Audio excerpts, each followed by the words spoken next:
Hi friends, പുതിയൊരു വീഡിയോയിലേക്ക് എല്ലാവർക്കും സ്വാഗതം. ശ്രീനി സാറ് വാസവനെ വിളിച്ച് സംസാരിക്കുന്നുണ്ട്.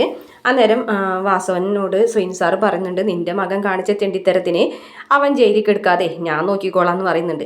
അന്നേരം വാസവൻ പറയുന്നുണ്ട്, അതെ, അങ്ങനെയൊന്നും ഉറപ്പിച്ച് പറയാൻ വരട്ടെ, ജയിലിൽ നിന്ന് പുറത്തിറങ്ങിയാൽ പിന്നെ അവനെ വെള്ള പൊതിപ്പിച്ച് മാത്രമേ നിങ്ങൾക്ക് കാണാൻ കിട്ടുള്ളൂ. നേരായ രീതിയിലൊന്നും നിങ്ങളെ അവനെ കാണൂല. അവനൊന്ന് പുറത്തിറങ്ങിക്കോട്ടെ, പുറത്തിറങ്ങാൻ തന്നെയാണ് ഞാൻ കാത്തിരിക്കുന്നത് എന്നൊക്കെ MLA ശ്രീനി സാറിനോട് പറയുന്നുണ്ട് കേട്ടോ.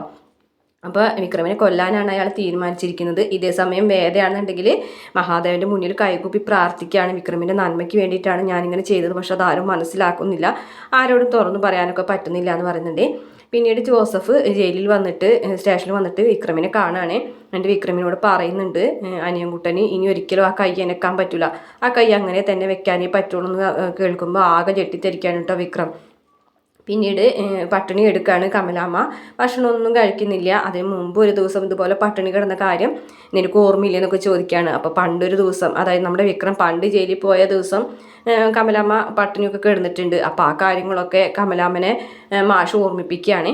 അത്രയാണ് പ്രമോയിൽ കാണിച്ചിട്ടുള്ളത്. വീഡിയോ ഇഷ്ടപ്പെട്ടാൽ മറക്കാതെ നമ്മുടെ ചാനൽ ഒന്ന് സബ്സ്ക്രൈബ് ചെയ്ത് സപ്പോർട്ട് ചെയ്യണം കേട്ടോ.